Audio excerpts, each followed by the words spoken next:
Welcome to another Minneapolis by Night Mage Edition. This will be a combined intro scene for Morihei and Ryu, both of whom are established Akashics in the area. They've been studying and spending time under Masaru, and he has asked both of them to join him in his study at the Chantry, which is primarily a modern dojo. But he's asked both of them to join him in his study so he can kind of catch them up on what's been going on in the city.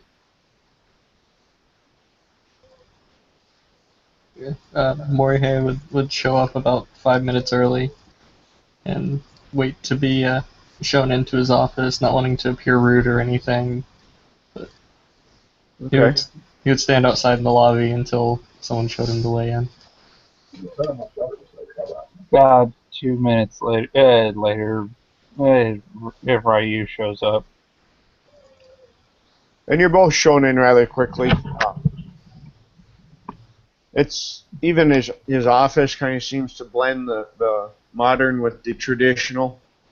So he's got like traditional origami art and stuff, but it's a glass desk. He's got big glass windows, modern hardwood floors. So it's nice, crisp, clean lines, but then he's got these kind of traditional decor going on as well.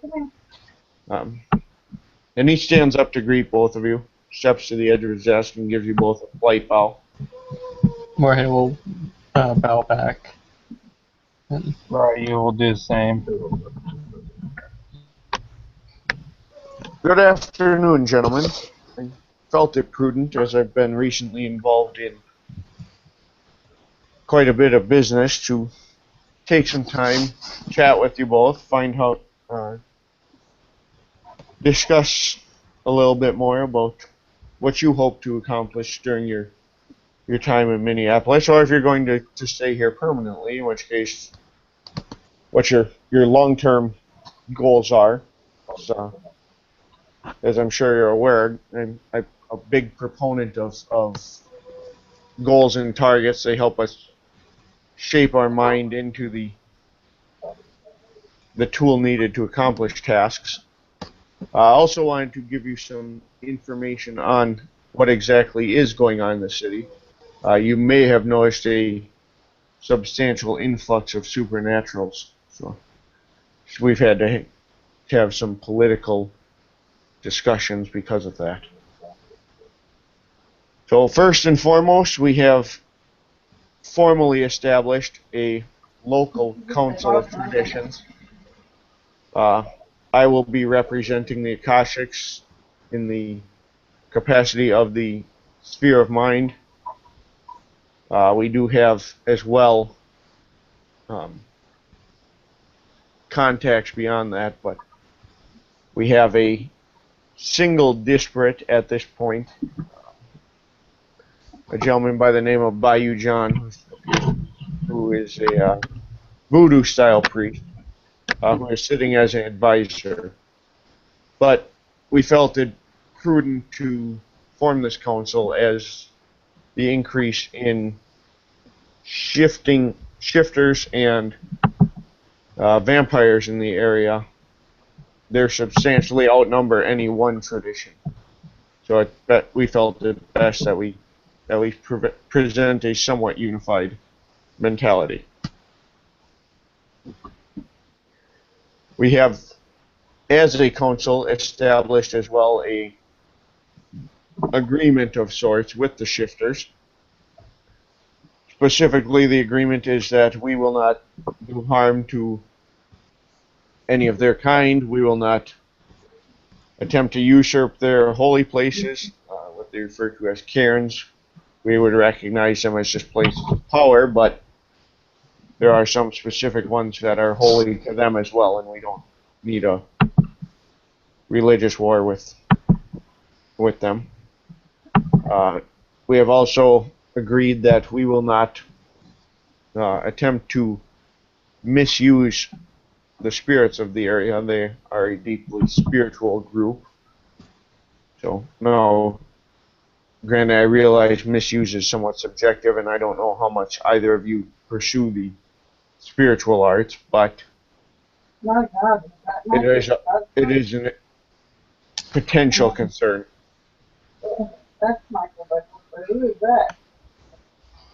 Beyond that, we haven't established any formal agreements yet with the vampires.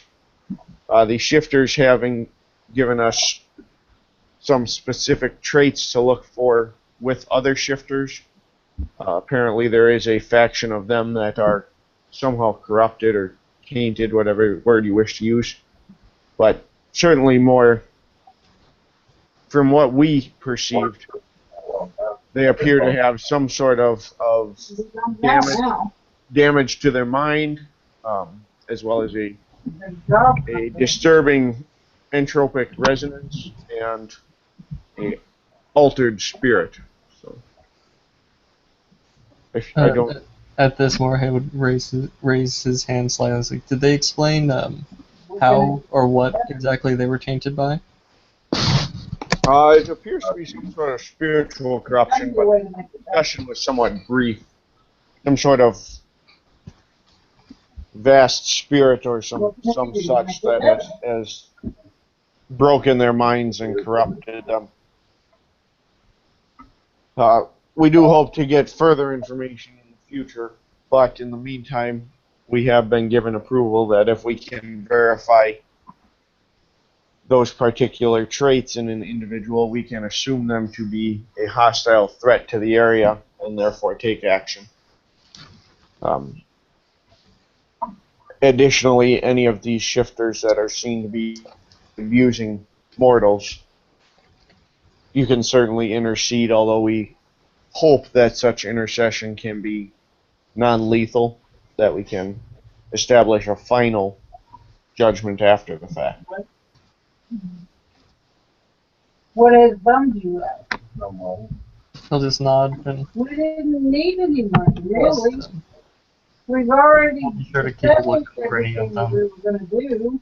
If they're a danger to our community, then they should be taken Yeah, there care was of. some money, there were some things I'd like Yeah, to buy, but certainly any of them there's that nothing are I'm not worried about. danger are I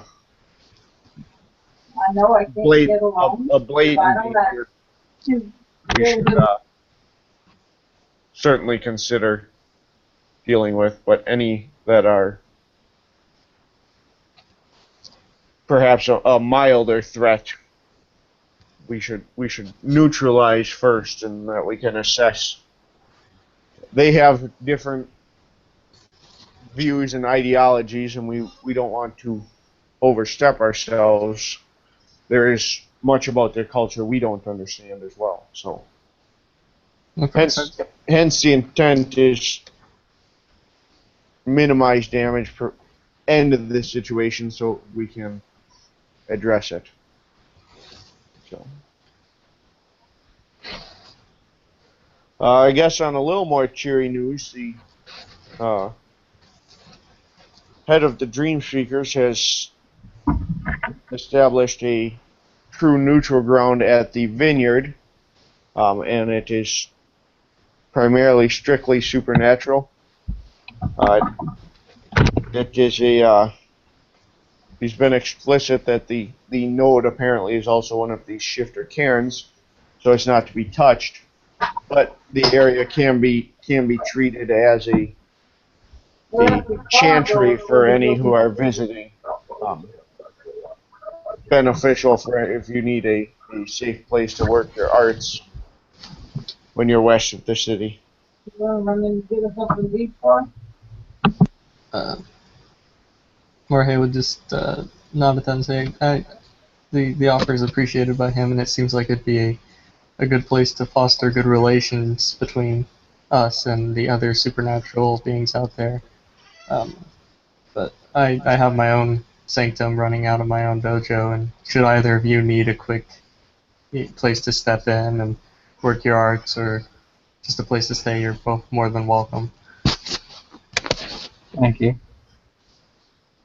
Well, that is good to know. Certainly, it's beneficial for us to have these schools of learning and practice throughout the city. But as you say, the additional intent is to create an area where we can interact with these other supernaturals and better understand them, form relationships, decide whether they're friend or foe to us. So, without the concern of knowing all of their politics, it's a neutral zone, so they recognize that in their individual cultures may vary significantly. So we have a little more leeway should we unintentionally give offense.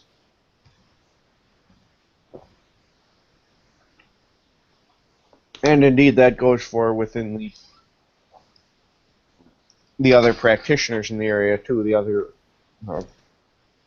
those who have awakened to other callings may have different ideas than yourselves, so it provides a neutral ground for different schools of thought to meet.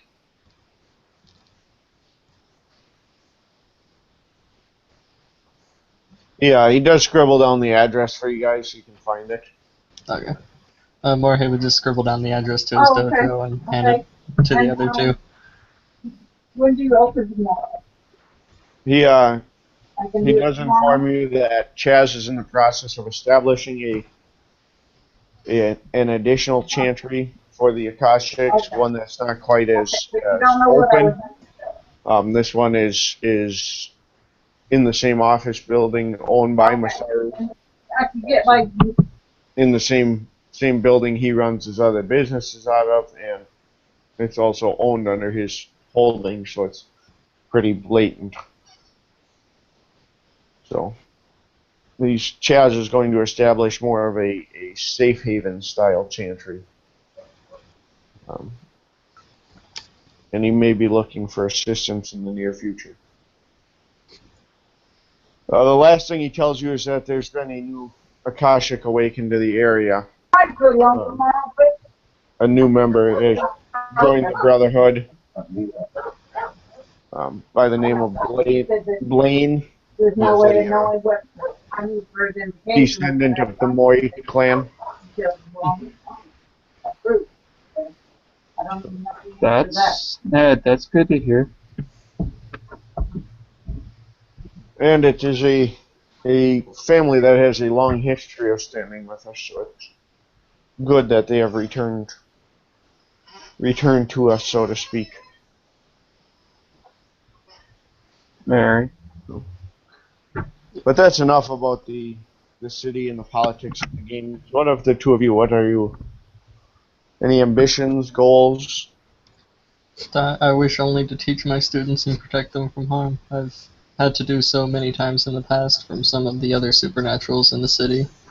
But He's taking notes as you're saying this. and if I can assist any of our brothers with anything they may need, I would of course be more than happy to.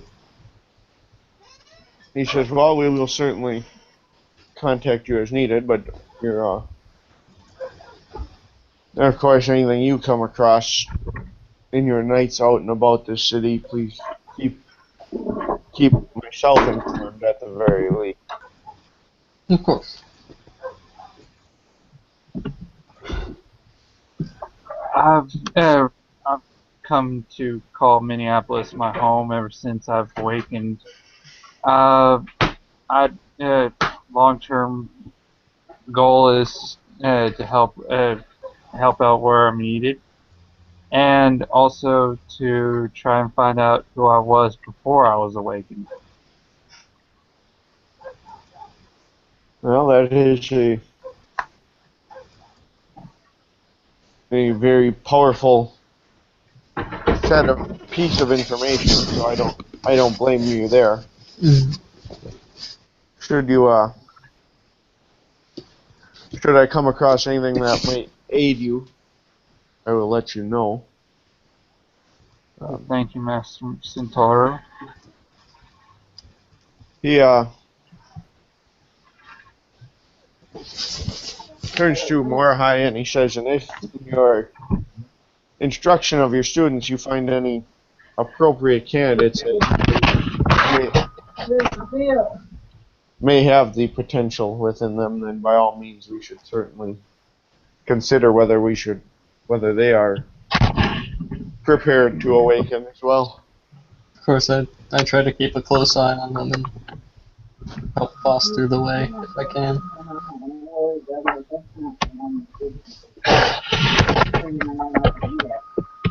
I will warn you that young Blaine, as well as Tertius, my contact with the Euthanatos, have both warned me of the coal power plant on the river, that there's more to it than meets the eye, and it just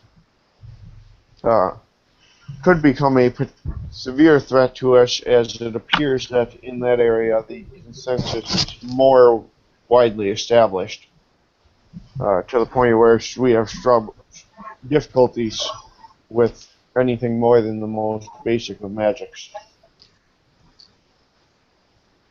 That would be a problem. Yeah. Well, I tell you this so you can avoid it until we've just gathered more information and decided how to properly pursue it. Morihei will nod and say, your warnings and your guidance as always are appreciated, Sifu.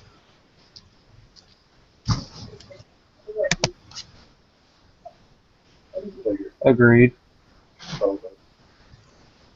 Well, we do have, should either of you require further assistance, you can reach me here at my office.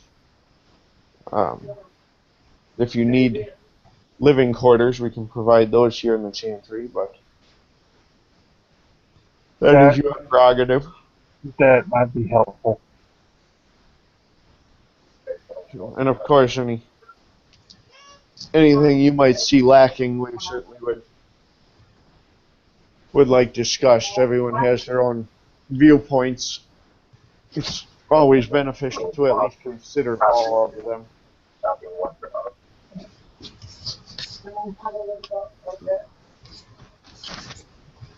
Well, if there's anything I can do to assist either of you, let me know. Otherwise,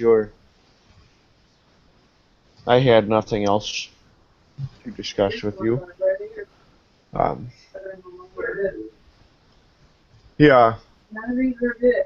None of these are them. He kind of stops and turns around.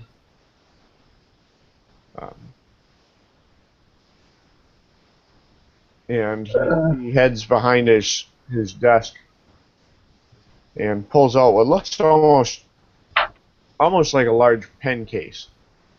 But when he opens it, there's a pair of small knives in there, and he hands one to each of you. He says it never hurts to have an extra tool on hand. Thank you, Sifu. All right. Thank you. None of that is that. He'll tuck it away into his belt. Tuck it away in a pocket. Probably awkward, but it's what he has. He tells you if you're looking for something more elaborate or whatnot to conceal it, that Chaz might be the one to speak with.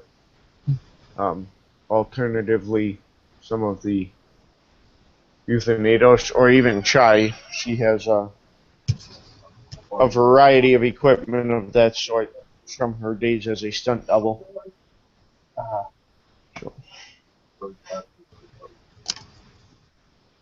he gives both you a formal bow, obviously kind of as a dismissal, and heads back to his desk. Morihei will bow back and just go ahead and leave, I guess, because he doesn't really have anything else. Yeah.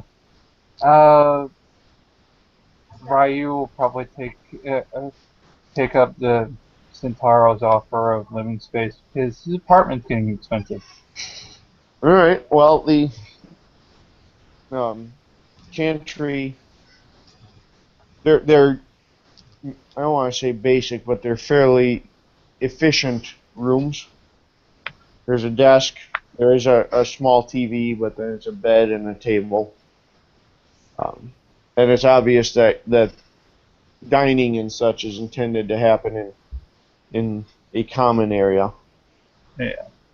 But it's a room and you do have a private bathroom, restroom, bathing area, whatever you want to call it. Okay. So you do have private quarters there, but common areas are shared. Right. That's mostly what Ryu will have, and he'll probably be going to check in with the living quarters.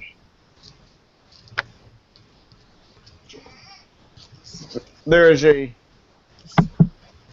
uh, uh, basic desktop PC, so you can assume you at least have the basic resources to find out common knowledge of the area and access anything else you need.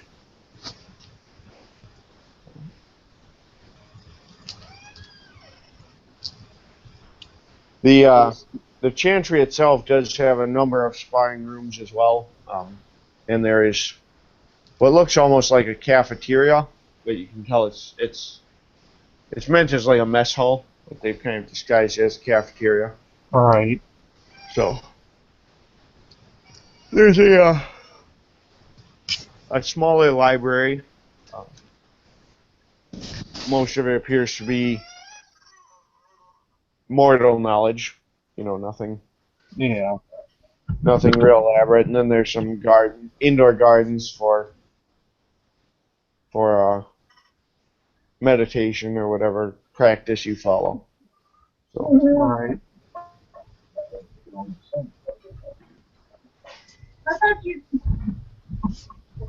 And then, Morihei, are you going to head back to your dojo at this point, or scope out the chantry a little bit further? Or? He'll take a look around the chantry to make sure he knows where things are in case he has to come here. But he would decline living space because he lives at his dojo, and he thinks he doesn't need the space. So if someone comes in and needs the space, they should have it more than he does.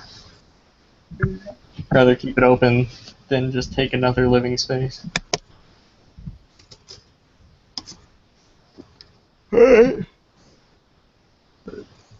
It's like I said, it's a pretty expansive place for what it is.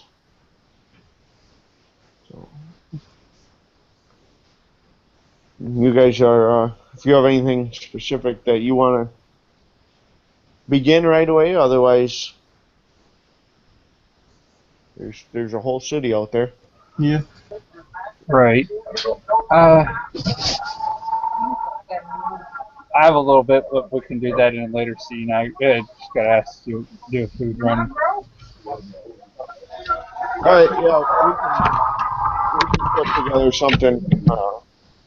If you've got something specific for your character, we can do it as a one-on-one. So. Yeah. And did Morihei have anything else you need to take care of right away? I mean, I guess you could go back to the dojo and teach his students or whatever. Okay. Probably be about time for a lesson. On your way out, Masaru's secretary actually stops you and tells you that he's requested that you put together, if you're looking for new students, that you put together a recruitment flyer, or like basically an ad, but not necessarily for marketing so much as finding people who are genuinely interested. Right. That he'll put one up at his dojo here. That unfortunately they do have people who are interested there, but that perhaps his dojo isn't the best fit for. So. Okay. So he's willing to help send some people your way, so to speak. Right. Morihei would just nod and say uh, he'll make one, bring it over, Perfect. send it over. All right. Well, then I would assume you would pretty much be heading back to your dojo at this point, but you kind of know where to go now if you're looking for more action. Right. So. Yeah, sounds good. All right. Well, we will wrap up there then. This has been another intro scene for the Minneapolis by Night Mage venue. Thanks for watching, and I'm sure there'll be plenty more to follow.